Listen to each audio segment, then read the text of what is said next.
రావణాసుడు ఇంకా బ్రతికే ఉన్నాడా? రావణ అనే పదానికి అర్థం గట్టిగా గర్జించడం లేదంటే భయపెట్టడం. మన దేశంలో ప్రతి ఊర్లో రామాలయాన్ని కట్టించుకొని రాముణ్ణి ఆరాధిస్తాం.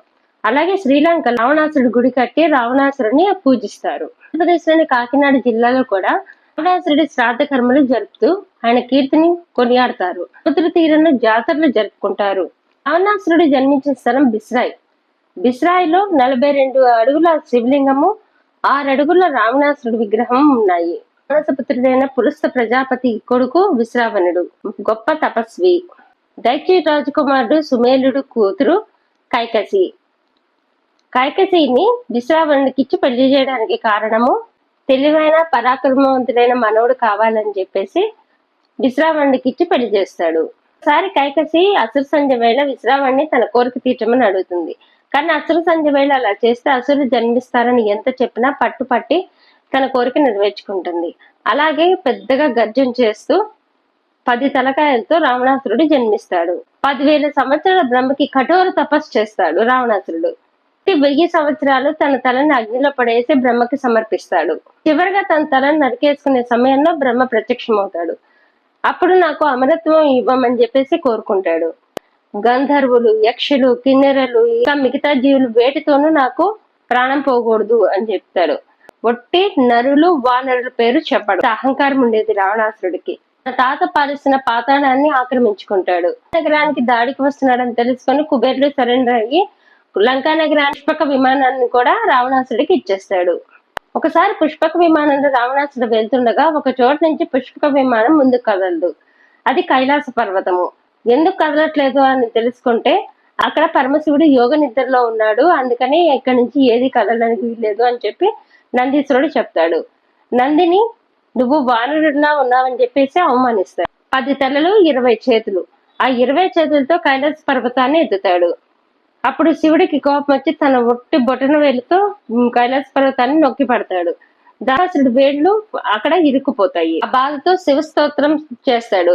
దాంతో కనికరించిన శివుడు మొట్టమొదటిగా రావణ అని పిలుస్తాడు. రావణాసురుడు శివుడికి గొప్ప భక్తుడు అవుతాడు. మునుల్ని, ఋషుల్ని, గంధర్వుల్ని అందరినీ బాధ పెడతాడు, అందరినీ బంధిస్తాడు. ఒకసారి అగస్త్యుడు తనతో పందానికి రమ్మని చెప్పి కోరుతాడు రావణాసురుడిని. ఏం పందెం అంటే 2 మంచు కొండలు ఉంటాయి. ఆ మంచు కొండలు తక్కువ సమయంలో ఎవరు కరిగించేటట్టు చేస్తారా అని. అప్పుడు రావణాసురుడు సరే మొదట మీదే ఆ ఛాన్స్ అని చెప్పి అంటాడు. అగస్త్యుడు తన వీణతో మొత్తం ఒక మంచు పర్వతాన్ని కరిగిస్తాడు. రెండవ ఛాన్స్ వచ్చిన రావణాసురుడు మాత్రం ఒక చిన్న బిందువు కూడా కరిగించలేకపోతాడు. దానికి కారణము అగస్త్యుడి పాదాల మీద పడి అడుగుతాడు. ఈ వీణ యాలి అనే జంతు నరాలతో చేసిన వీణ. ఈ వీణను ఎలా తయారు చేయాలో చెప్పమని చెప్పేసి ప్రాధేయపడేసరికి తయారు చేసే విధానం చెప్తాడు.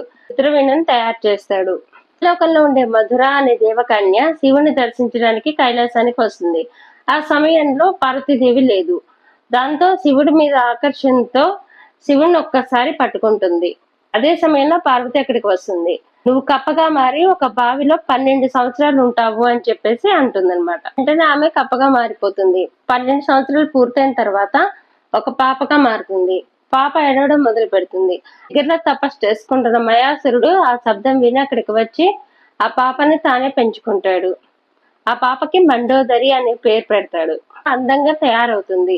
ఒకసారి రావణాసురుడు అటు వెళ్తుండగా ఆమె అడవిలో విహరిస్తూ ఉంది. ఇప్పుడు ఆమెను చూసి పెళ్లి చేసుకుంటాడు. మండు అనే ముని లక్ష్మీదేవిని తన కుమార్తెగా పొందాలని చెప్పేసి గడ్డి నుంచి పాలు తీసి ఒక కుండలో భద్రపరుస్తాడు.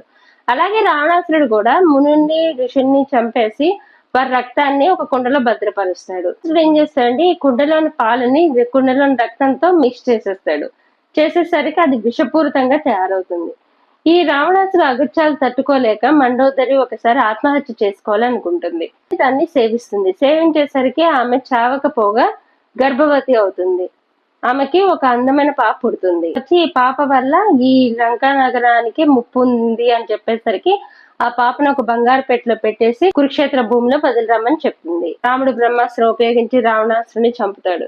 తర్వాత ఏమవుతుంది, రావణాసురుడు చచ్చిపోతాడు. ఆ పట్టాభిషేకం తర్వాత దహన సంస్కారం చేస్తానని చెప్పేసి బాడీని వదిలేస్తాడు ఈ భీషణుడు. అక్కడ ఉండే భట్లు రావణాసురుడి మీద ప్రేమతో ఆయన ఎలాగైనా బతికించాలని చెప్పేసి మృగుల దగ్గర తీసుకెళ్లేసి మృత సంజీవుని ఉపయోగిస్తారు. కానీ ఆయన బతకడు. మునులు ఏం చేస్తారంటే ఆకుపసర్లు తయారు చేసి ఆయన శరీరానికి పట్టించేసి ఒక పెట్టెలో పెట్టేసి ఒక కొండ గుహలో దాచి ఉంచారని అక్కడ ప్రజల నమ్మకం.